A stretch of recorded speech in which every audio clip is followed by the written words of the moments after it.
Bismillahirrahmanirrahim. Apik-apikane pangeran nak ngamal apik ditulis 10 utawi pinten 700 pokoke 70 700 nak ngamal elek niku ora dilipat. Dados termasuk fadhole Allah teng umate Kanjeng Nabi niku nak kita ngamal apik misale salat iku ditulis pinten sedoso ngantos 700 ngantos ila sabimi atidifin ila atafin napa kasih. Tapi nak kowe ngamal elek niku ditulis sito. Jadi misalnya kayak ngamal lelek 10, ambek ngamal apik sitok mun pun. Tapi masalah ini gue Indonesia nopo urusan be pangeran ora iso matematika. Mulane kula dikonco niku komentar ngeten, sakjane Gus Allah wis apian. Masalah sitok. Ngamal lelek ora usah ikhlas wis ditampa. Jadi kira iso misalnya zina, wah aku zina tapi ra ikhlas. Muga-muga ora ditampa, ora iso. Tetep ditampa. Ana lek ngamal apik, ya bener ganjarane akeh, tapi syaratnya. Sare kok ngaji aku, syaratnya kan niat golek ilmu. Ora sekedar ngindari napa Mas.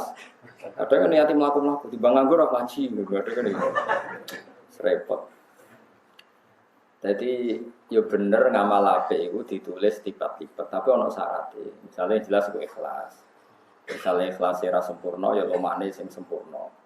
Ngamal elek ditulis itu, tapi mesti ketompo. Problemnya kan mesti apa? Ketompo. Tapi nak cara kula ya muga-muga ora ketompo pisan. Gampang kok kan. Jadi soalnya nak ala akeh setipe sing akeh. Soal inal hasanat yudhibnas sayyi'at. Jadi soalnya agar ngamal elek ape sesuai ra kesel dhewe elek pokoke nggih. Pokoknya jelas ngeten tak warai sampean, tak warai madzhab Syadziliyah.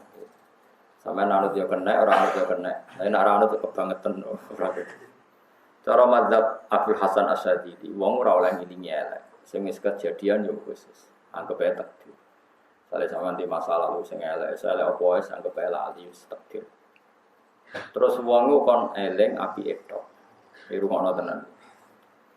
Mulane Thariqah Syadziliyah iku thariqah sing ndadekno tiyang niku nyaman.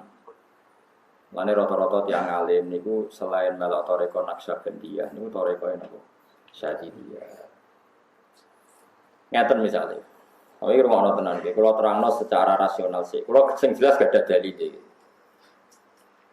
Misalnya ada orang ketika kuliah, ketika belajar, ketika jabat, ketika sugih, pernah melakukan suatu dosa.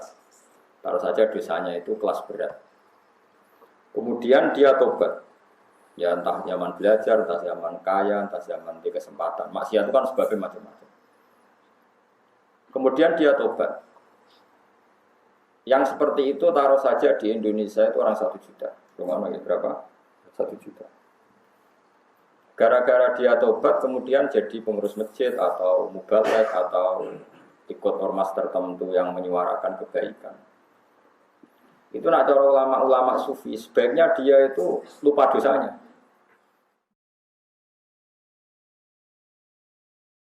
Makanya itu ada perdebatan Abdul Qasim Al-Junaidi sama seorang pemuda. Ini rumah tenan, awas nak salah paham. Dosa, berarti melintir wartawan. Ngaji kok napa? Abdul Qasim Al-Junaidi ditanya, syaratnya orang tobat itu bagaimana? Kata beliau karena beliau pas itu saja. Beliau bilang Allah tansa dampak. Kamu harus jangan lupa dosa kamu. Hanya selalu eling dosa, gak ujub, gak takabur. Terus pemuda tadi itu menjawab, enggak. Yang namanya tobat itu antansa dampak. Kamu harus lupa dosa kamu. Walhasil fagadahinen setelah terjadi dua dialek ini.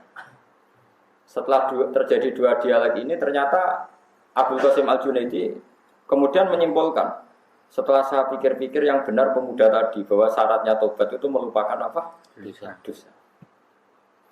Terus beliau meneruskan ketika fatwa. Ini mungkin ilmu saya agak aneh di depan sampean karena sampean mesti penggemar kalau tobat itu ingat dosa. Kebetulan dosa sampean saking besarnya kan susah dilupakan.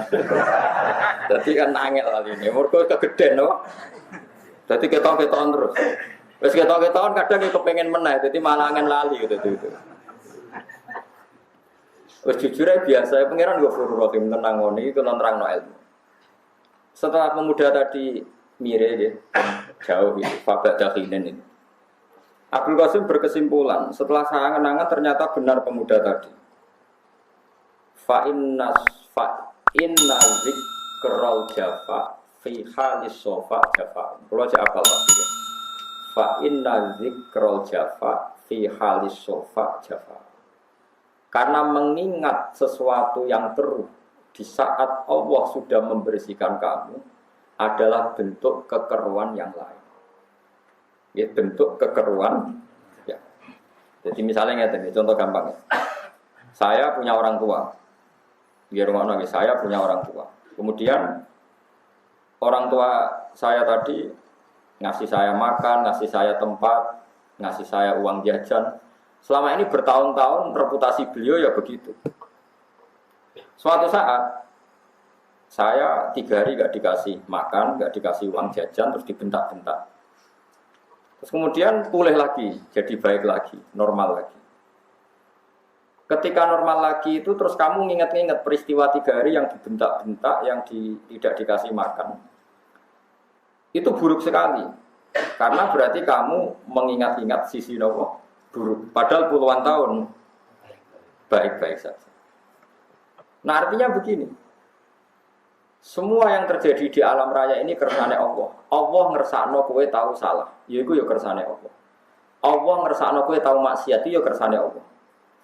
Kemudian Allah ya saiki ngersakno sampean salat subuh, salat zuhur, ngaji, kadang istighfar yo nangis, istighosah yo nangis, macam-macam lah sing keren-keren itu. Terus kemudian Anda main eling dosane tok. Iku orang regani pengiran. Wong pengiran saiki maringi apik kok kowe eling elek. Makanya kata Abdul Qasim Al-Junaidi fa inna dzikrul jafa fi halis sofa jafa. Mengingat masa keruh di saat Allah sudah menjadikan Anda ini menjadi keangkuhan tersendiri. Ini penting kalau aturaken. Itu sudah jelas itu ada teks itu di Risalah Al-Qusairiyah. Risalah Al-Qusairiyah termasuk kitab Thariqah panduannya semua ulama. Berkah roh Risalah Al-Qusairiyah rapatu ulama. Jadi syarat ulama Thariqah itu kudu tahu ngaji kitab Risalah Al-Qusairiyah. Mulane akeh jeneng kiai jenenge kiai napa Qusairi mergo tafaul kitab napa Risalah napa. Di situ karena semua mazhab ada, mazhabnya Abdul Qasim, Sari As-Sakoti, Ma'ruf Al-Karhi, semua mazhab itu ada di situ. Mbon iki rungokno riyen. Mbon itu aturan dalam ilmu tasawuf. Kemudian lalu cara melupakan dosa gimana? Caranya ora usah dosa lalekno. Kowe istighol bi azamatillah. Saya ulang lagi ya. Anda istighol bi azamatillah. Kemudian dengan istighol itu dengan sendirinya dosa, perasaan berdosa itu hilang. Terus dosa dari masa lalu yang dihilangkan Allah. Jadi misalnya begini. Anda pernah maling misalnya atau pernah apal. Nanti kalau ingat Allah itu jadi redaksinya gini.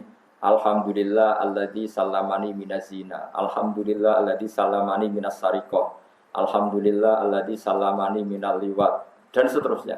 Ya Allah, alhamdulillah zat sing sange rahmane nyelametno aku saking zina. Zat sing sange rahmane nyelametno aku sangka maling. Jadi yang kamu ingat ini Allah. Terus di antara sifatnya Allah Ta'ala menyelamatkan Anda sekarang dari zina, dari maling. Paham sih kalau maksud? Dan itu Anda baru tobat yang benar karena di Quran hanya ada fadzkuru wa dzikran katsira ora ana wong kon eling dosa. Sing ana kon eling Allah, tak warai logika. Eling Allah sing tenanan nah di antara sifatnya Allah nyelametno kowe sangka dosa. Tapi karena eling dosa kan wiridan ngene. Lapo aku tau zina barang, lapo tau maling barang. Lha iku sanate konti wiridan model ngono. Paham nggih? Lho paham tenan ta ora terang to ora? Kena eling dosa berarti wiridan misalnya ngono yo, madhep kula. Lapo tau zina barang, lapo tau maling getun aku. Ora bakal tak baleni getun. Malaikat nulis iki wiridan opo kok model ngene. Paham? Tenan paham tenan ta ora? Lah ya sing bener wiridan nyebut apa? Ya Allah, matur nuwun Gusti, jenengan nyelametno kula sing nate berdua sakniki kula pun sae. Jenengan maringi kula istighfar, maringi kula salat, maringi kula seneng kiai. Alhamdulillah Gusti, jenengan slametno saking masalah. Kula nggih nyuwun dislametno teng masa depan. Lha iku wis bener eling Allah. Meskipun di antara Allah nyifati Allah nyelametno kowe sangka dosa. Tapi bener kowe sesuai perintah Allah fadzkuru ala Allah wadzkuru wa dzikram ora ana ning Quran. Mulane kadang-kadang wong sufi ku goblok. Mergo wong sufi ora pati iso ngaji. Wong kudu eling dosane. Nek eling dosane ben gak ujug. Ora ana ning Quran wong kok kon eling dosa ana ning Quran. Fadzkuru dzunubakum la'allakum tuflihun. Ora ana. Eling dosa nak meroke. Paham tidak maksud? Subhanallah wa bihamdihi 'adada khalqihi wa ridha nafsihi wa zinata 'arsyihi wa midada kalimatihi. Subhanallah wa bihamdihi 'adada khalqihi wa ridha nafsihi wa zinata 'arsyihi wa midada kalimatihi. Subhanallah wa bihamdihi 'adada khalqihi wa ridha nafsihi wa zinata 'arsyihi wa midada kalimatihi.